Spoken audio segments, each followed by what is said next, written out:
করতে হবে বাংলাদেশের ভবিষ্যৎ প্রজন্মের জন্য, আমাদের সকল সন্তান সন্ততিদের ভবিষ্যতের জন্য এমন একটি বাংলাদেশ নির্মাণ করতে হবে যে বাংলাদেশ শত সহস্র শহীদের স্বপ্ন ছিল।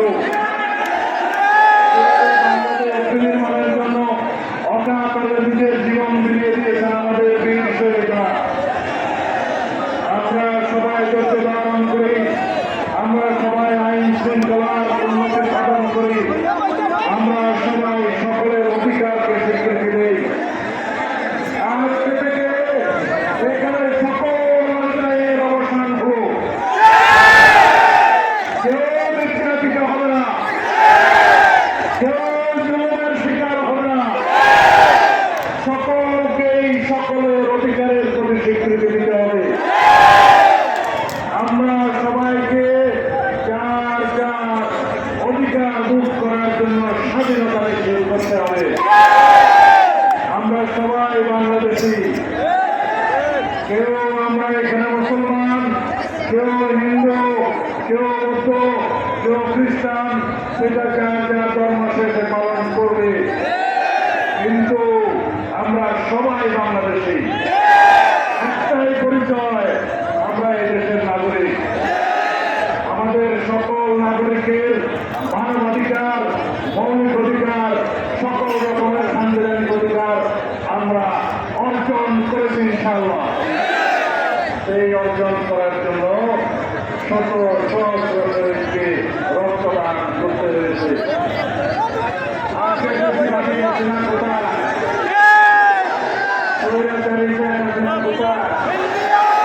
বাংলাদেশের মাটি থেকে পালিয়ে গেছে।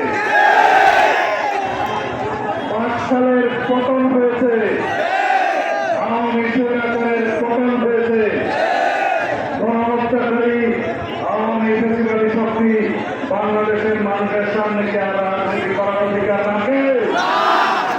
যদি বাকশালীরা, আওয়ামী ফ্যাসিবাদীরা কখনো জনগণের সামনে আবার রাজনীতি করতে আসে, আপনারা তাদেরকে প্রত্যাখ্যান করবেন। এই দেশ, এই মাটি পবিত্র শহীদের রক্তে রঞ্জিত হয়ে পবিত্র হয়েছে। সুতরাং হাসিনা এবং তার দূষণ আওয়ামী ফ্যাসিবাদীদের দ্বারা আবার কখনো পবিত্র হতে দেব না। দিল্লিতে বসে আছে শেখ হাসিনা বাংলাদেশের মানুষের বিরুদ্ধে ষড়যন্ত্র করছে, বাংলাদেশে অস্থিরতা সৃষ্টি করার জন্য পায়তারা করছে। তার 15-17 বছরে যে সমস্ত ফেস্টিভ্যালের দোষররা প্রশাসন বিভিন্ন জায়গায় এখনো বসে আছে এবং মনে করছে বাংলাদেশে অস্থিরতা সৃষ্টি করবে, দেখতে কথা।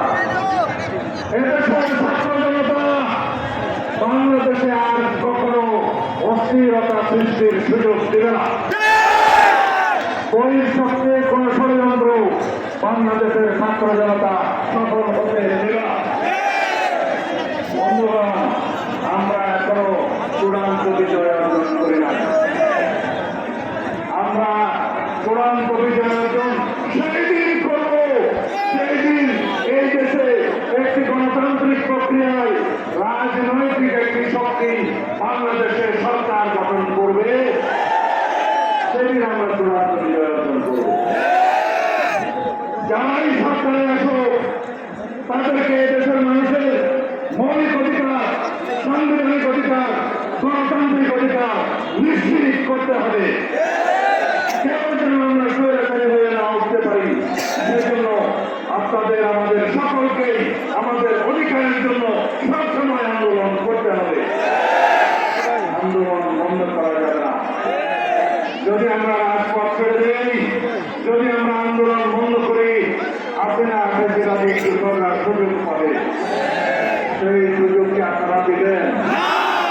বাংলাদেশে আবার কখনো আওয়ামী বাকশালী শক্তির গণহত্যাকারীদেরকে রাজনীতি করতে দিবেন? যারা জনগণের বুকের উপর গুলি চালিয়েছে, নির্বিচারে হত্যা করেছে, হেলিকপ্টারটাকে গুলি করে মা বোনকে হত্যা করেছে, শিশুদেরকে হত্যা করেছে, তারা কি বাংলাদেশে রাজনীতি করার আরো অধিকার রাখে? যদি তাই হয়, বাংলাদেশের সকল মানুষকে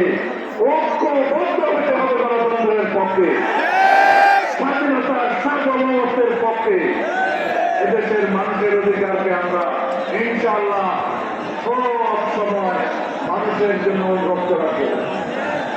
গণমাধ্যমকে বাংলাদেশের মানুষের অধিকার নিয়ে সবসময় সোচ্চার হতে হবে। বিচার বিভাগের প্রতি দুইটা কথা, জাস্টিস খায়রুল হক আর জাস্টিস কালাম মানিক, তাদের কি অবস্থা হয়েছে দেখেছেন? জাস্টিস কালাম মানিকের কি অবস্থা হয়েছে দেখছেন? যদি বিচার আঙ্গনে বসে, আদালতে বসে জনগণের স্বার্থের বিরুদ্ধে বিচার করেন, তাহলে কালাম মানিকের মতো অবস্থা হবে। সাবধান করে দিতে চাই, এই দেশের সমস্ত সাংবিধানিক প্রতিষ্ঠান, বিচার বিভাগ সহ অন্যান্য প্রতিষ্ঠান যারা বসে আছেন, দুদক থেকে নির্বাচন তদন্ত পর্যন্ত যদি জনগণের বন্ধু না হতে পারেন, তাহলে বিপ্লবের মধ্য দিয়ে এই শিক্ষা আপনাদেরকে আমরা দিয়েছি, পুনর্বার প্রয়োজন হলে আপনাদেরকে সেই শিক্ষা দেওয়া হবে। আমি সরকারি কর্মকর্তা কর্মচারীদের উদ্দেশ্যে একটা কথা বলতে চাই। প্রায় সকল যারা বাংলাদেশের এই প্রজাতন্ত্রের কর্মচারী ভাইয়েরা এবং বোনেরা, আপনারা এই জনগণের চাকরি করেন, বাংলাদেশের এই জনগণের কর্মচারী আপনারা, আপনাদের বেতন এই জনগণের ট্যাক্সের টাকা থেকে দেওয়া হয়।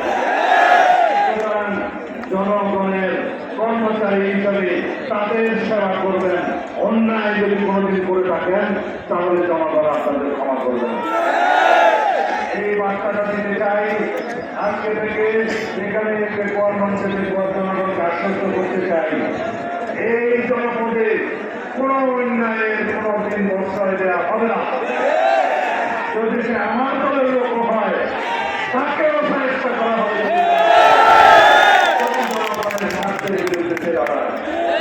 কোনো অন্যায়ের প্রশ্রয় আমরা দেব না। সকল নির্যাতনের অবসান হল, সকল অভিচারের অবসান হল, ন্যায় বিচার প্রতিষ্ঠা হোক। ইনশাআল্লাহ আপনারা মুক্ত মনে স্বাধীনভাবে সার্বভৌম দেশের নাগরিক হিসাবে আপনাদের সকল অধিকার ভোগ করবেন। আমি আজকে রাত্রে আপনাদের সাথে কথা বলবো না। আমি আমার মৃত্যু কোপ থেকে হাসিনার মৃত্যু কোপ থেকে কিভাবে আল্লাহ আমাকে বের করেছে তার একটা কথা বলতে চাই। মনোযোগ দিয়ে শুনবেন। আমি স্বৈরাচারী শেখ হাসিনা মৃত্যু কোঠার মধ্যে 61 দিন প্রতি মুহূর্তে মৃত্যুর প্রহর গুনছিলাম। আমি তাদেরকে বলতাম, যদি আমার মৃত্যু হয় আর যদি তোমরা আমাকে হত্যা করো, আমার লাশ আমার পরিবারের কাছে হস্তান্তর করবে। তারা সেই নিশ্চয়তা দিত। আপনারা কেমন একটা জায়গা চান, এমন একটা বাংলাদেশ চান যেখানে মানুষকে গুম করে রাখা হবে, যেখানে মানুষকে যেমন পুলিশ হত্যা করা হবে? আমাদের মতো একটা লোককে যদি 61 দিন মৃত্যু কোঠার মধ্যে রেখে আরেকটা দেশে পাচার করে দেওয়া হয়, সেই দেশে কি কোনো আইন কানুন ছিল? সেই দেশে কি কোনো রকমের কোনো অধিকার ছিল? সেই রকম একটা দেশকে আপনারা কল্পনা করেন? তাহলে বন্ধুগণ, ভাইগণ, আপনারা পরস্পরের অধিকারের প্রতি সম্মান করবেন।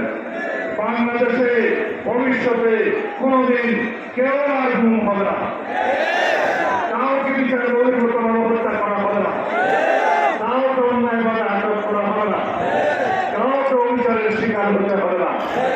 সেই রকম একটা বাংলাদেশ প্রতিষ্ঠা করা হবে ইনশাআল্লাহ। আর সেই স্বপ্ন তাদের ছিল যারা শহীদ হয়েছে, গণ আন্দোলনের মধ্য দিয়ে বিপ্লব করিয়েছে, রক্তস্নান করে এরকম বাংলাদেশে সেই শহীদের স্বপ্ন পূরণ করার জন্য আসুন আমরা ঐক্যবদ্ধ থাকি।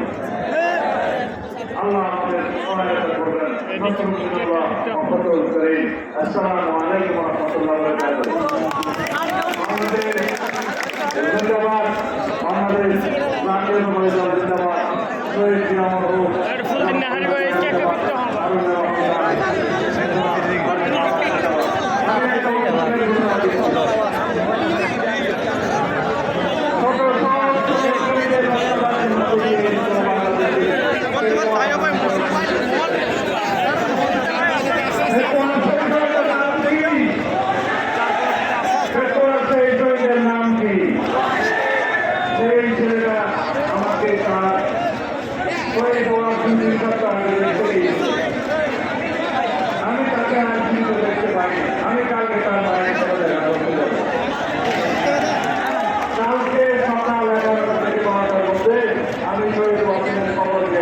চলছে।